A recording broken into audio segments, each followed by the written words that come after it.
Let me show you a few areas around your house you need to spring clean. Welcome to week 5 of the spring cleaning spree.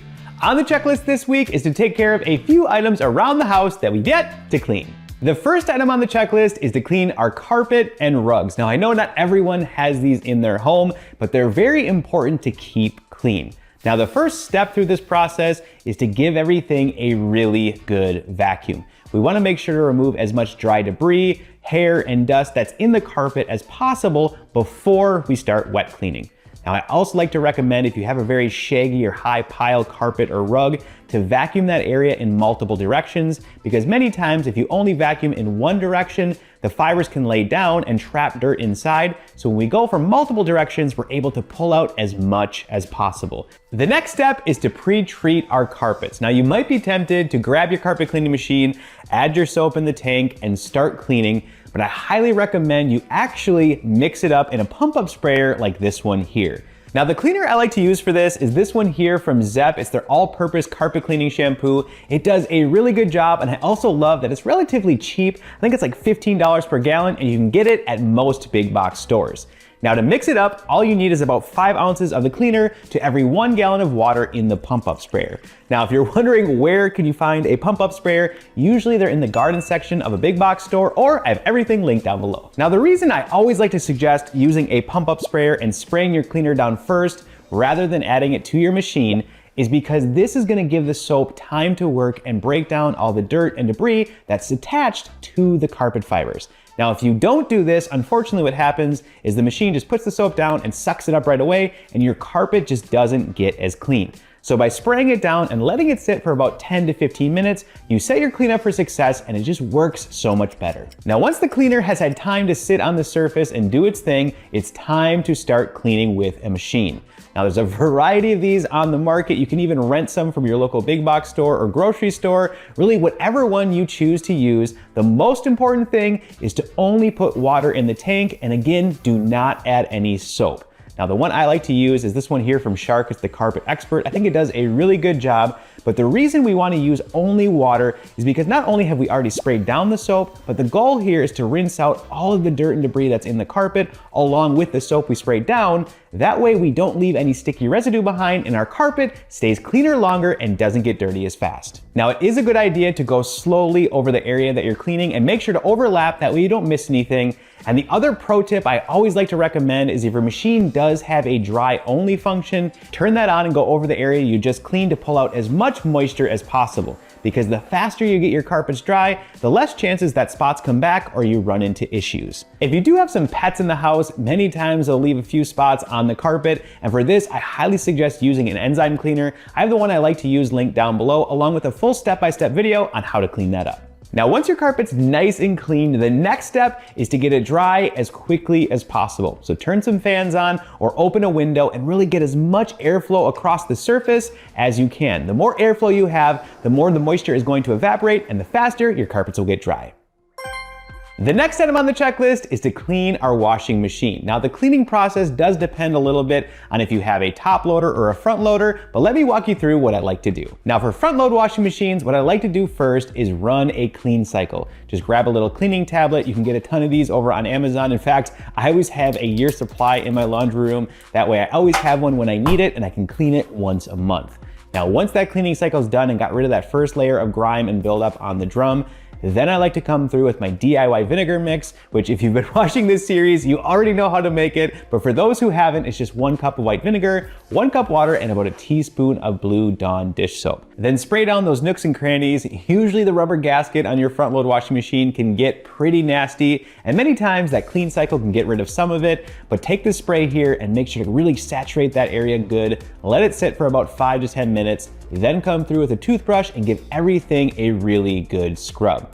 Once you feel everything is nice and cleaned up, then I like to grab a damp cloth and just come through and make sure to wipe and rinse everything down. Now after cleaning the gasket, you might notice a few spots that are a little darker and maybe even some mold spots that just didn't clean up. And the product I like to recommend for this is called Sugary. I have it linked down below. It does a great job to help remove those. Just apply the gel, let it sit, and give it a quick rinse. Now there's 2 other areas on a front load washing machine that you really need to clean, because if you don't, they're gonna start to get a little stinky and nasty in there, and that can even affect how clean your clothes get.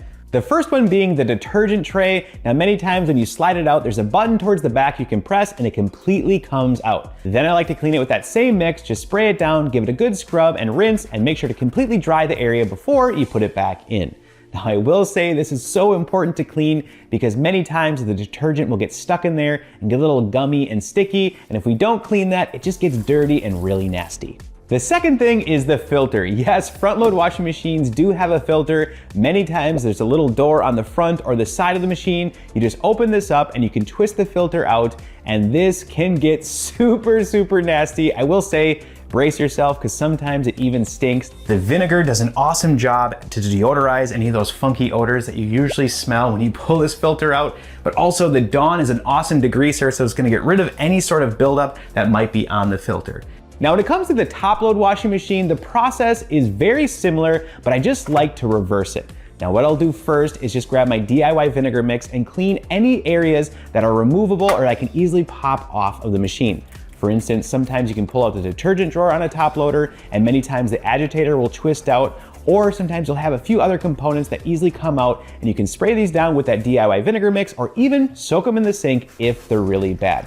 I also like to wipe down the top of the drum there. Many times water doesn't quite reach this area, so it can get a little bit of buildup on there, so you wanna make sure to remove that. Once that's done, then I like to put everything back together on the machine and then run the cleaning cycle with my cleaning tablet. Now the reason I like to do this in reverse compared to the front load washing machine is many times when you're cleaning your top loader and pulling all those components off, you're kind of getting the drum pretty dirty. So that way, once the cleaning cycle is done, everything's nice and clean and you don't gotta worry about it. Now that we got the washing machine nice and clean, we can't forget about the next item on our checklist, and that is to clean our dryer and dryer vent. The first thing you want to clean on the dryer is the lint trap. Just pull it out, remove any remaining lint that's on there, then bring it to the sink and give it a good scrub with a little dish soap and rinse. Now the reason you want to clean this every so often instead of just removing the lint is because many times if you use fabric softener and dryer sheets, the film from that can really start to build up on there and make it sticky, and sometimes even prevent air from flowing through. Then I like to grab a vent brush and clean the opening where the lint trap goes. We don't want to leave any lint stuck inside of there because it could become a fire hazard.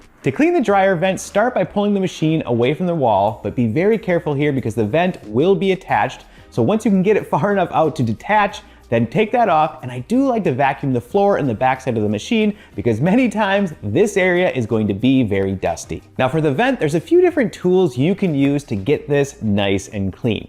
The first is a leaf blower, but I will say always make sure to grab some old nylons and to place that on the vent on the outside, because if you start blowing out the vent without this, you're gonna blast lint all over your neighborhood and just make a bigger mess. Now the birds might like it for their nests, but usually you don't like it on your lawn. This does a great job to knock out that first layer that might be built up in your vent. And I will say, if your dryer vent is not super dirty, many times this is all you need to do.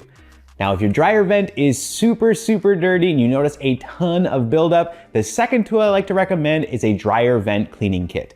Now what these are some poles with a brush on the end that you attach to a drill, and you're able to go into the dryer vent and completely scrub and wipe down all the sides, so that way you loosen up any remaining lint that might be stuck to the sides there, because many times what happens is when you're drying damp clothes, the lint will fly off and still be wet in there, and it really likes to stick. So this will help loosen that up and completely remove it, but I will say it's a little messy, so make sure you have a shop vac nearby so you can vacuum everything up. Now this job can be extremely satisfying. It's usually one of my favorite things to do, but I will say it does require a little patience, so just go slow and take your time. The other thing I like to mention is that if your vent does go to the roof, it's best to call a professional. If you want to get your hands on this checklist to help you along on your spring cleaning journey, all you got to do is go to my website, cleanthatUp.com, or check the link in the description, or it's even available on YouTube Shopping. Now what's really cool is I have a free version available for download if you like a digital copy, or if you want a physical version like this one here that's reusable, you can also purchase one of these. But I will say, I just sold out of my third print run. These things go so fast, so if you want one, make sure to pick one up. Now the other really cool thing about the checklist is I have a video guide down here. All you do is scan the QR code, and I have step-by-step videos for every single thing we're talking about here if you need any more help. The next item on the checklist is to clean our blinds. Now there's a wide variety of different types of blinds out there on the market, but the most common ones that I find in homes are either vinyl or plastic, wood or fabric. Now when it comes to the vinyl and plastic and wood, the process is pretty straightforward. What we're gonna do is start by giving them a really good dust. We wanna remove that first layer of dust and debris that's on the surface there before we start introducing any wet cleaners. Now for this, a Swiffer works great just because it really helps pull the dust from the surface there. It can be a little challenging to get into all those slats and very tedious at times too, depending on the size of the blinds, but stick with it, you got this. If you're cleaning vinyl and plastic, the cleaner I like to use is just a little bit of dish soap and water in a bucket, but if you are cleaning wood, I'll switch that to a little bit of Murphy's oil. Now the cleaning process I like to use, and you may have guessed it if you've been watching this whole series, is my 3-towel system. It just works so well on a variety of things. Now what you're gonna do is take the first towel, dip it into the cleaning solution, and clean the blinds. Make sure to clean both sides as well. Then grab your second towel, dip it in a bucket with water only to rinse, and then come through with a dry, clean microfiber towel and completely wipe everything down. That way you make sure it's nice and dry and there's no streaks left behind.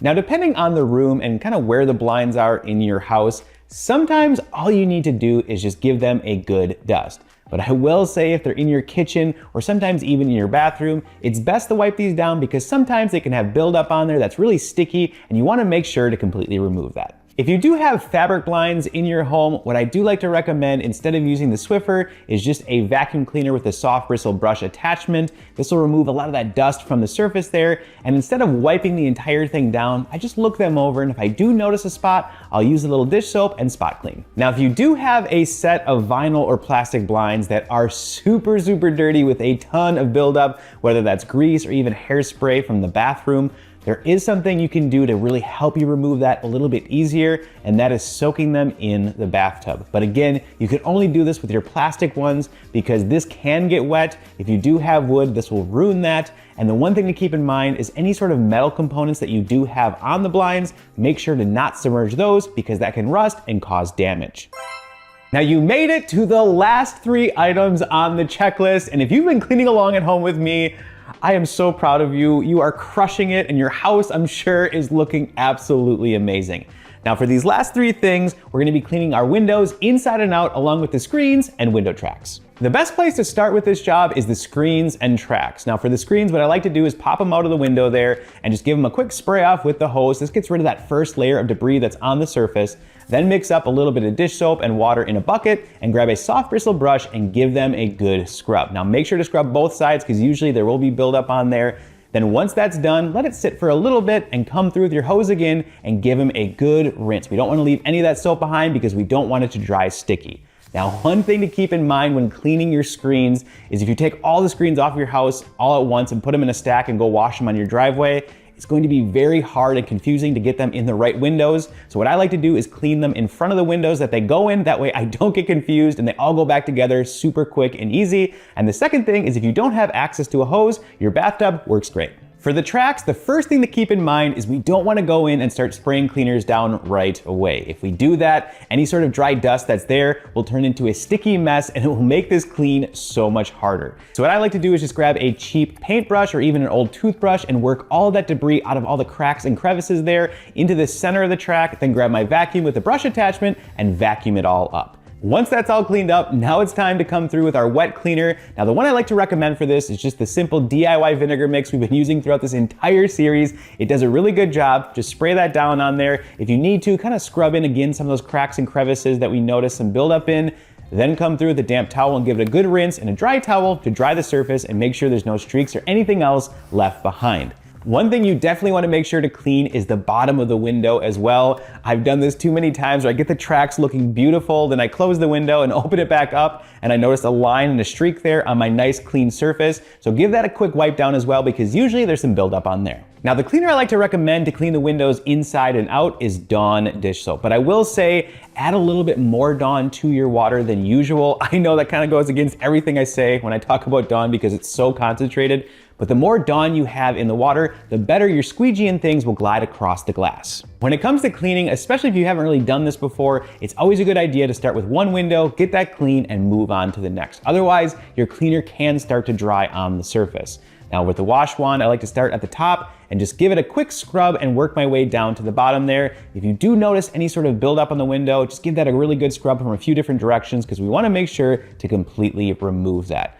Once everything is nice and scrubbed up, it's time to squeegee the window. Just grab your squeegee and start at the top and work your way down to the floor again. And what I'd like to recommend is after you do a straight pull across the glass, grab a towel and wipe off about 1 inch or 2 of the squeegee there so it's nice and dry, so that way when you overlap, you don't get streaks. Once you're done squeegeeing the window, I do like to grab a towel and just wipe the edges down really good because usually there'll be a little bit of water buildup there. We don't want to leave that behind, especially on the inside of the house, because this could cause damage. Do keep in mind that you might have to clean a window a few times to completely get it clean, especially if there's a lot of buildup. And if you do live in an area with a lot of hard water and things, you might need a specialty cleaner to break that down and completely remove it from the surface.